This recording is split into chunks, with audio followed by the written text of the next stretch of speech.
welcome to Foothold America's U.S. Expansion Mini-Pod, 3 Questions, 1 Voice. I'm your host, Joanne Farquharson, President and CEO of Foothold America. Today, I'm thrilled to welcome Michael Holland, a U.S. and U.K. qualified tax advisor and partner with Blick Rothenberg, a leading accounting and tax advisory firm. Michael specializes in U.S. expansion for foreign corporations. When it comes to taxes, they're so confusing. Deciphering the tax interplay across countries is truly an art. So, is Michael an artist or tax advisor? I think both. With more than 15 years experience, Michael is a chartered tax advisor with the CIOT in the UK and a registered agent to practice before the IRS in the US. Alrighty, let's get started with our 3 questions, hearing one voice, Mr. Michael Holland. Can you break down the various tax and accounting offerings and how they differ in the US versus the UK? So, for example, do you think your clients need separate bookkeeping and accounting and tax advisory? You need different people to kind of get all of these things. So what would you say? Yeah, absolutely. So this is a really common question when we're speaking with clients, particularly those that are new to the US system, but are comfortable with the UK side of things. Everybody expects the US to have statutory accounts like the UK system has and have a separate corporate tax return. But actually, that's not a requirement in the US unless you are listed on a stock exchange. And so for most US entities or business expanding into the US, for most of them, we explain that actually the bookkeeping should be set up as a separate instance of QuickBooks or Xero or whatever software it is that they use. But actually, for management reporting purposes, that can be done by their existing bookkeeper or advisor, so that then they're comparing the UK operations and the US operations for like on a similar basis, rather than setting something up on US GAAP, which doesn't perfectly align with UK GAAP and can give you a mismatch in information. The tax system itself, the US tax system requires a corporate tax return to be filed, and obviously that is based on financial records. But usually when we work with transatlantic businesses, that will be the UK GAAP bookkeeping, which we then convert to US GAAP and then to US tax. Okay, so if I understand, let me translate this for this particular layperson. So it sounds like bookkeeping can be quite simplified. You keep the UK structure that you're used to. And then when it comes to filing the tax, you'll do sort of the conversion to make it speak to the U.S. tax authorities and then submit it in that manner. Yeah, absolutely. That's right. Because the most important things for businesses who are undertaking that expansion is, 1, to make sure all of their tax filing obligations are satisfied, but 2, to make sure that they have useful management information that they can use to track the growth, track the expansion into the US, and compare it against the existing UK business. And actually, that's much more valuable to the decision makers and the entrepreneurs that run these businesses than the actual US tax filings, which can be quite hard to decipher. Okay. And so you are mostly working with companies that are UK based and expanding to the US. Do you also do the other direction? So yeah, absolutely. So we help UK businesses. We help some European businesses go into the US as well. And actually, there is a relatively similar system across the EU and the UK. Absolutely, Blick Rothenberg helps US businesses with their UK expansion, whether that's setting up subsidiaries, setting up an entity here. And most importantly, as with all business expansion, it's also about moving people around to help facilitate and grow that business. When Foothold America combined its UK and US operations and entities from the accounting perspective, our support in the UK is very used to Xero, whereas in the US, it's QuickBooks. So because the operating company is in the US, we sort of opted for QuickBooks. But is there still that sort of ongoing difference between the two, and which do you typically recommend? Yeah, absolutely. We see that all the time, that people come to us, one, with conflicting directions, that one person wants to use QuickBooks, the other wants to use Xero, or with no idea and they want our guidance. And actually, what we come back to is the tax is driven by those numbers, but actually you run this business day to day. What is the software that gives you the best utilization, the best services, the best optionality. What is the one that fits you and your business the best? And from there, we can prepare the tax filings. An awful lot of our businesses will be on zero here in the UK. And so that's what they will use into the US as well, because they're familiar with it, they're comfortable with it, it does what they want it to do. And actually changing accounting systems is quite a big undertaking on its own. It's probably not something to do at the same time as actually expanding into the US market. So when it comes to our advice, what we normally recommend is people use what they're comfortable with, what they're familiar with, and if they already have an existing business, they continue on that footing. There's no point having two separate subscriptions and licenses and pieces of software that do the same thing.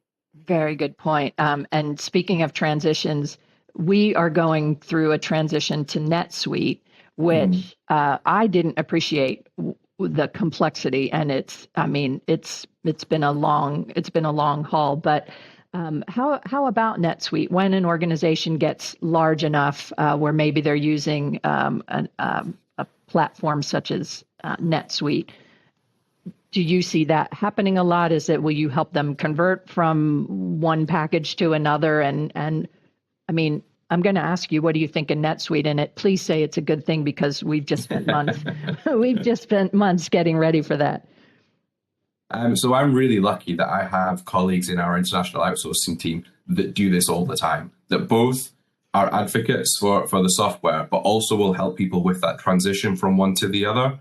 And so I hear all the time from them about how NetSuite is almost where lots of businesses will go to, where they will grow into.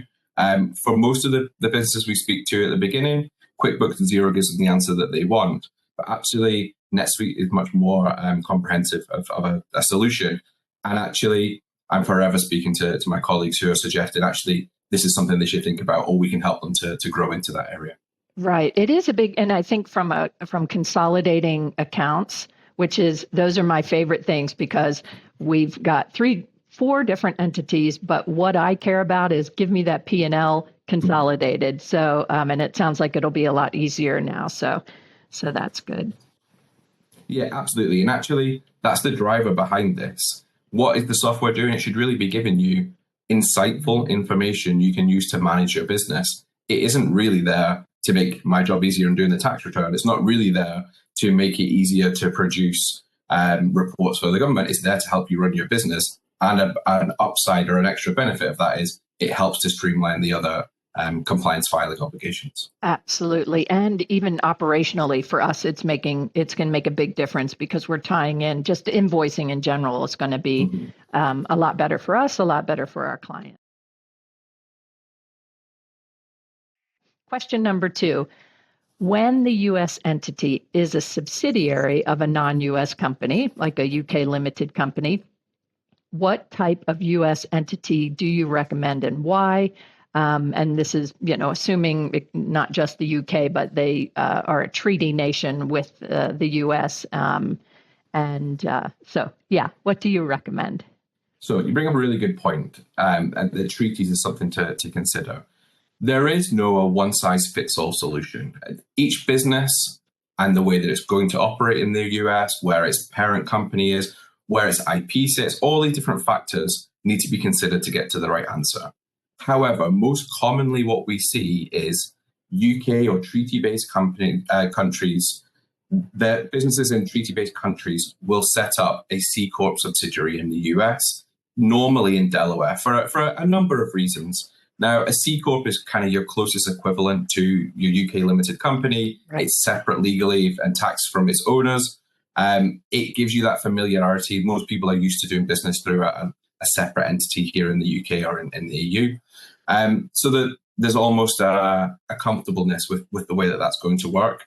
The second one is the US is a pretty litigious area to operate in. So having that legal protection is really important for the shareholders, whether they're individuals or the existing valuable UK parent company. When it comes to a location to put your entity or to incorporate it, actually, again, that varies from business to business, depending on where you're going to have where you're going to operate, where you're going to have connections, what you're going to do in the US.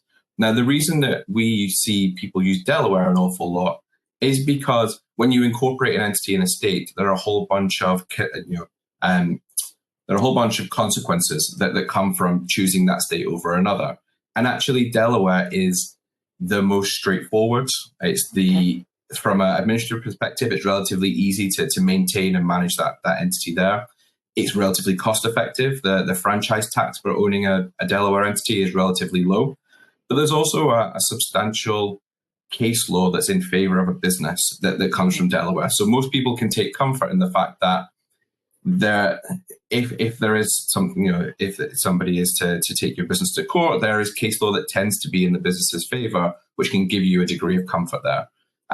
Most people will think, well, actually, we're going to do business in California or New York. That's where we're going to live. That's where the clients are. Why don't we set up an entity there?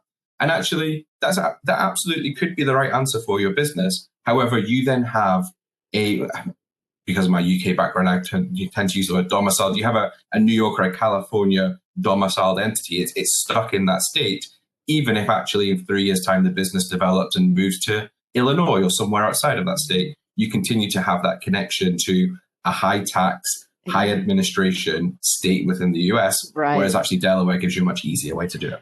You know what? That's a great way to put it. When you said domicile, I thought, oh, it's almost your hometown. Yes. Delaware's your hometown. You can live anywhere, and it gets a little confusing with the register as a foreign entity when you do business in different states. Not foreign because you're from out of the country, but foreign because you're a different state. And so, yeah, it does become a little bit confusing. But we see with the entities the same things. C corporation in Delaware, even though there's not one size fits all, as you've said, but even some attorneys that are working with businesses expanding to the U.S. where they think someday we want VC funding from the U.S. or we want to go public in the U.S., that it's just very straightforward for Delaware. But are you saying, for your perspective, that you wouldn't discourage Wyoming LLC for someone that has a UK limited parent company, or are there some where you'd say, well, let's maybe not do that? I think the key here is we speak to an awful lot of clients who have gone ahead and set up a Wyoming LLC because when they Googled it, that's what they said the best answer was. And actually, that's often not your best answer. Whatever Google's top result is probably isn't the right one. Right. And so there absolutely are circumstances where a Wyoming LLC could be the correct answer for you. I think what's most important is to take that breath and talk to somebody and figure out, actually, is that going to give me all of the things I need now? But does it also set me up for success in the future? Does that give me the best product to sell to investors or to a buyer, if that's the long-term plan for the US side of things? And does it make my day-to-day life as easy as possible? Because tax shouldn't take up 24/7, the US side of things. Tax should really be a small part of that hopefully you can mentally delegate to somebody else while you just grow a successful business out there. And actually some states facilitate that while others don't. Great. Okay. Good to know.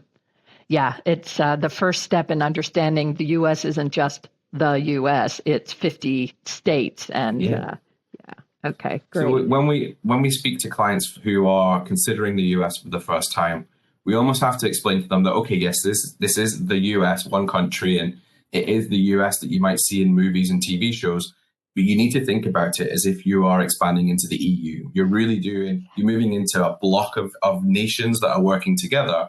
And actually, while things might work at a US federal level, you need to understand the complexities of your local jurisdiction, which could be the state, could be the city, depending on where you're Isn't going. That, it's just crazy to even think about. For me, there are just certain things you get advice on, and you get advice early, and you make sure you get it right the first time. So, yeah, absolutely. And I think actually a lot of our clients, they take a moment there to realize that actually they can rationalize that the US is one country, or we're only expanding into one country. Whereas actually, if I said to them, okay, well, actually you're thinking about setting up an entity in Germany and you have no previous understanding of the German system, this is the same as you picking Wyoming as your place to go. You picked one unit within a larger block.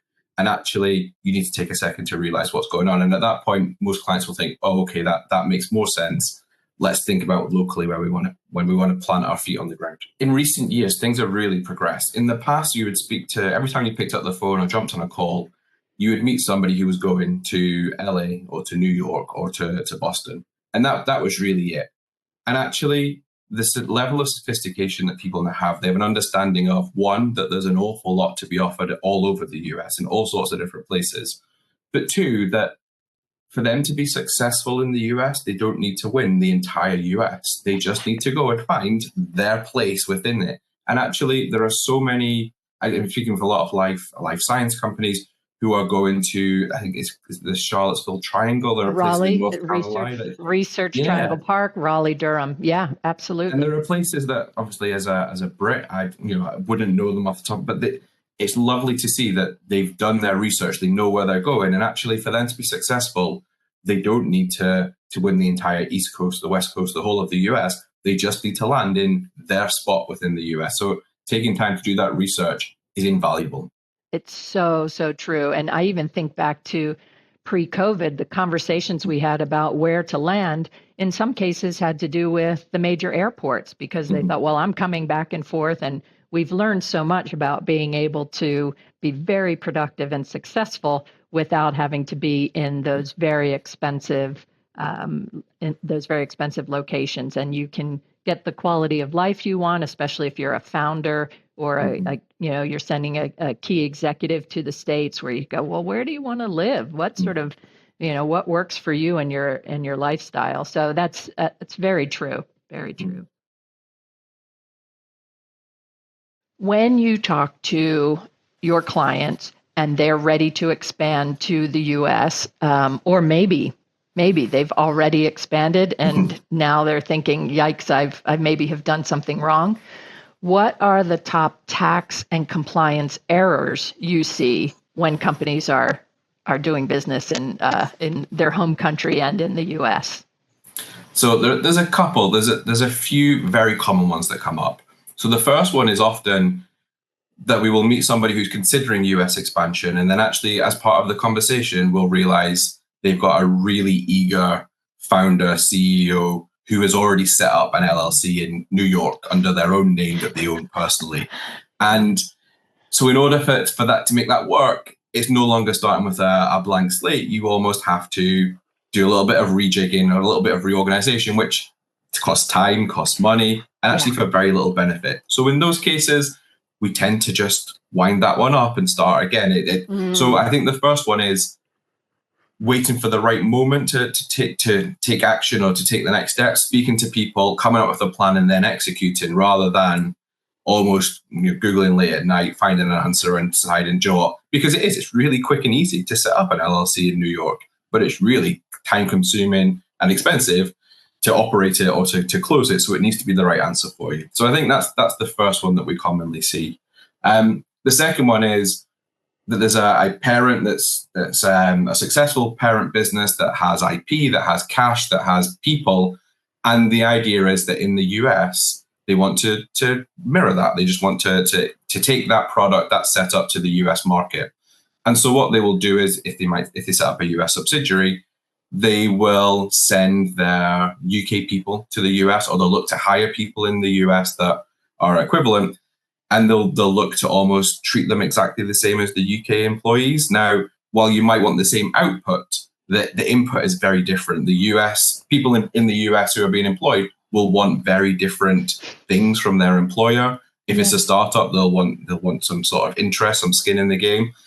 Because of the US setup, they don't have an NHS. They'll need other benefits that you don't really give to UK-based people. Sure. But they also will just want they will have a different culture, a different approach, a different way of doing things, which may not perfectly align with the product or service that you're selling here, but in some cases could actually enhance it, amplify it, make it work for a whole different market.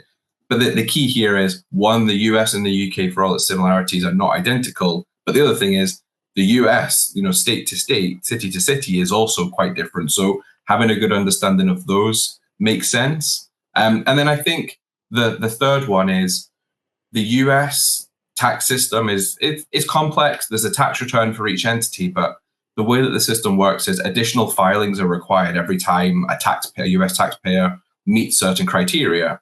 And one of the big ones is if a US entity has reportable transactions with a foreign related party, it must file an extra form, a form 5472, with the IRS annually. The penalty for getting that wrong or for not filing it at all is $25,000 for each time that you miss it.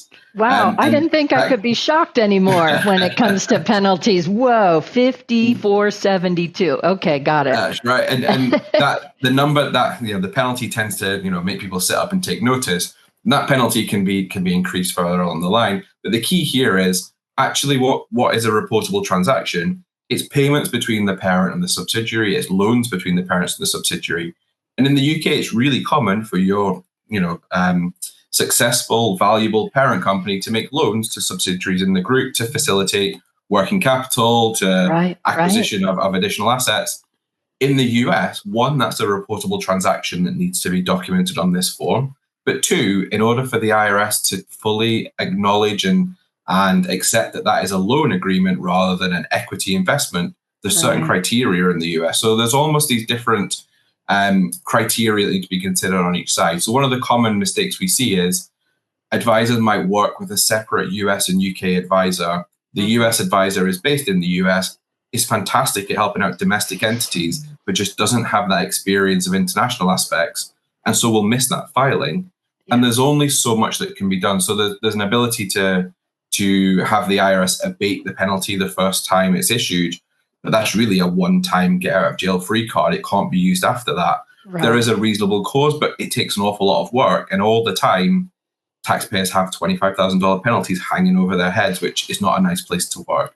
We've been successful in helping people to get rid of those, but it's just much easier to not get the penalty in the first case. Make sure that form is filed with the IRS.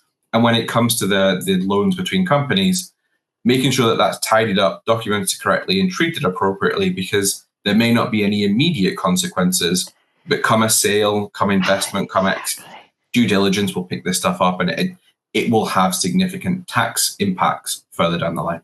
Absolutely. So, you make a very good point, because I think sometimes we just are doing our best. We're heading down the road. We're trying to we're trying to grow a business, but the due diligence at the time when there's a merger, an acquisition, or an IPO, where we go, oh my gosh, so much of our stuff isn't in order. So would you say that you spend a lot of time undoing things and helping people get things in order that weren't in order? Does that happen? Yeah. We tend to have two different types of conversations. So at the very start, we'll have a conversation of here's all the things that need to be done. Here's the belt and braces approach. Here's a practical approach. But here is the bottom line, the things that must be done to set you up for the right exit in the future.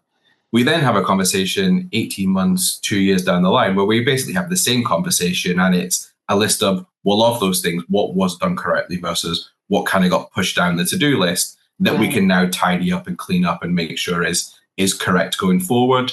And normally the priority list, the to-do list changes depending on the potential cash that's on the table. If there's a tax saving in 5 years' time, that's a little bit further down the line than there's a tax saving in the next 6 months. Suddenly it becomes a much higher priority for people. Sure. Absolutely.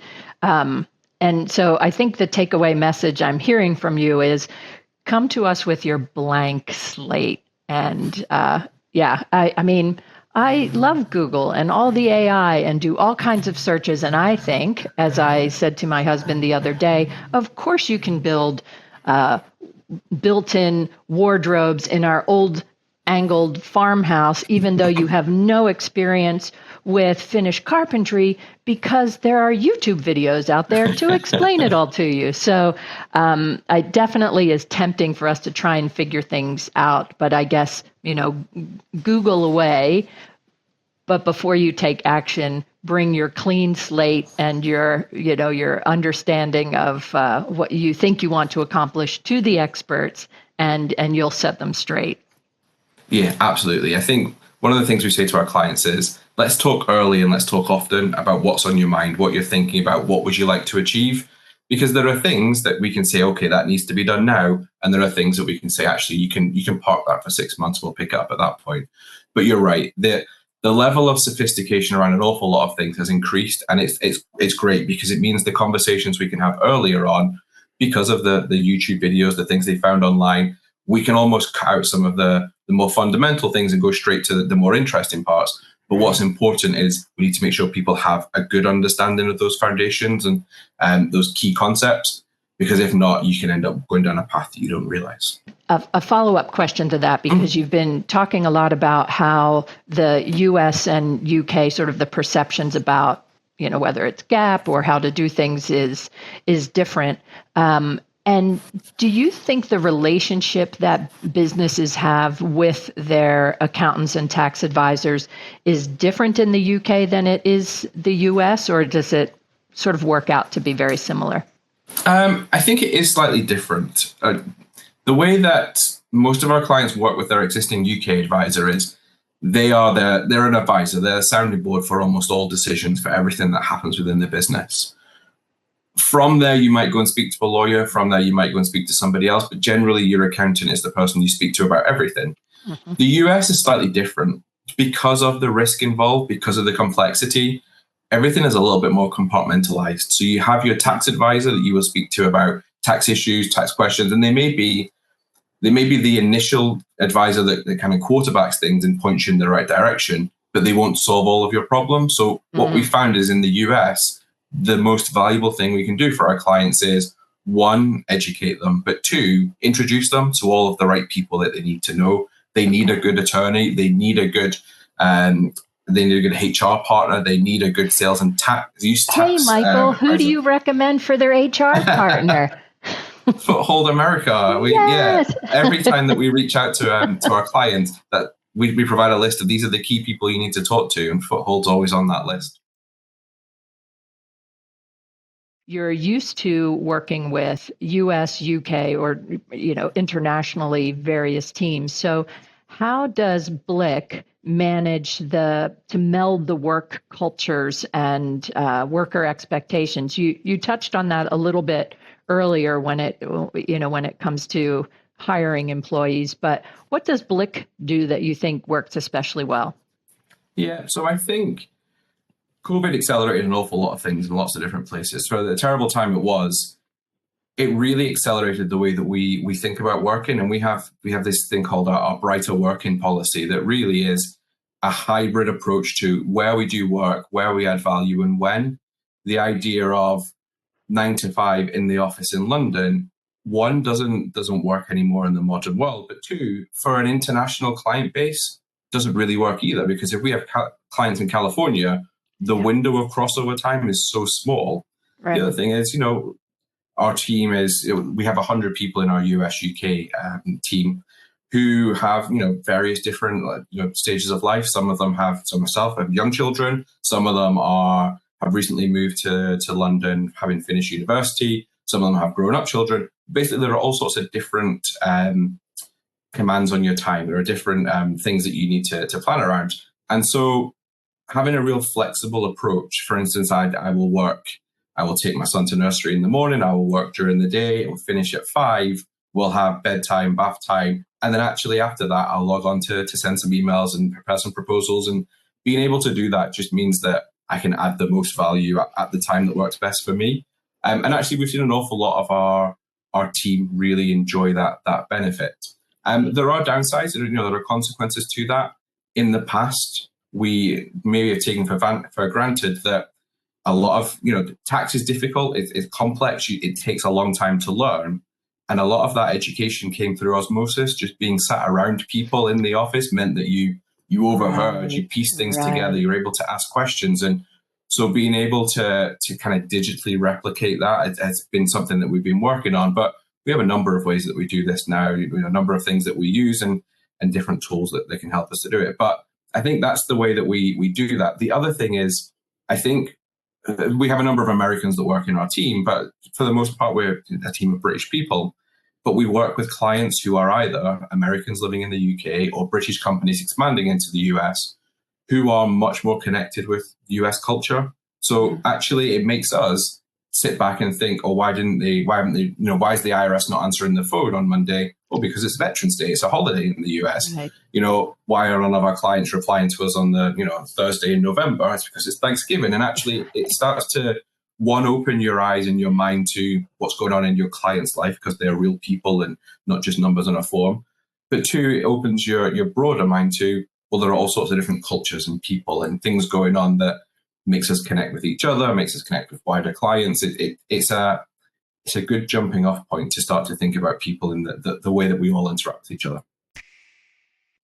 It's really exciting, expanded into the US if you're a business owner or you're leading a business. And that's great. You want advisors and people around you who can help, help to keep that enthusiasm up, to help to expand those flames.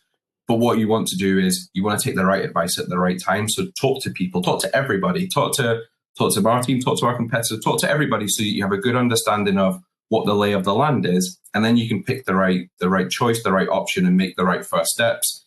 It's much easier to take a breath and figure out the right option now than it is to rush into something and have to fix it further down the line.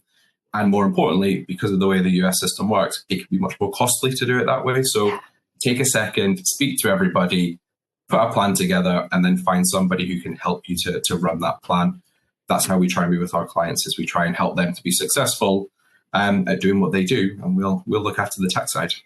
Excellent. It's so brilliant. It seems almost fundamental, but it's amazing how busy we get and we just kind of start taking actions without taking a breath to make sure we've done our research. So I think the message is very clear from you. It makes so much sense. It mirrors in a lot of ways exactly what the conversations we have with our clients around people operations. So this has been fantastic. And yes, I can talk about tax every day of the week from my layperson perspective, because it's so critical to get that right. So thank you very much. I appreciate it. My pleasure. Thank you so much for having me. You're used to working with US, UK, or internationally various teams. So how does Blick manage to meld the work cultures and worker expectations? You touched on that a little bit earlier when it comes to hiring employees, but what does Blick do that you think works especially well? Yeah, so I think COVID accelerated an awful lot of things in lots of different places. For the terrible time it really accelerated the way that we think about working. And we have this thing called our brighter working policy that really is a hybrid approach to where we do work, where we add value, and when. The idea of 9 to 5 in the office in London, one, doesn't work anymore in the modern world, but two, for an international client base, doesn't really work either, because if we have clients in California, the window of crossover time is so small. Right. The other thing is, our team we have 100 people in our US UK team who have, various different stages of life. Some myself have young children. Some of them have recently moved to London, having finished university. Some of them have grown up children. Basically, there are all sorts of different commands on your time. There are different things that you need to plan around. And so having a real flexible approach, for instance, I will take my son to nursery in the morning. I will work during the day. It will finish at 5. We'll have bedtime, bath time. And then actually after that, I'll log on to send some emails and prepare some proposals. And being able to do that just means that I can add the most value at the time that works best for me. And actually, we've seen an awful lot of our team really enjoy that benefit. There are downsides, there are consequences to that. In the past, we maybe have taken for granted that a lot of, tax is difficult, it's complex, it takes a long time to learn.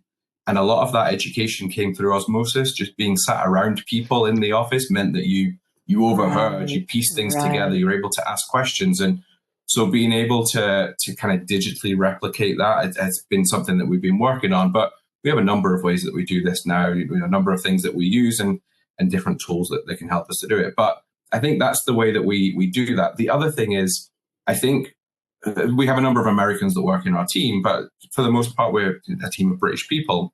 But we work with clients who are either Americans living in the UK or British companies expanding into the US, who are much more connected with US culture. So actually it makes us sit back and think, oh, why haven't they, why is the IRS not answering the phone on Monday? Well, because it's Veterans Day, it's a holiday in the US. Right. Why are none of our clients replying to us on the, Thursday in November? It's because it's Thanksgiving. And actually it starts to, one, open your eyes and your mind to what's going on in your client's life, because they're real people and not just numbers on a form. But two, it opens your broader mind to, well, there are all sorts of different cultures and people and things going on that makes us connect with each other, makes us connect with wider clients. It's a good jumping off point to start to think about people in the way that we all interact with each other.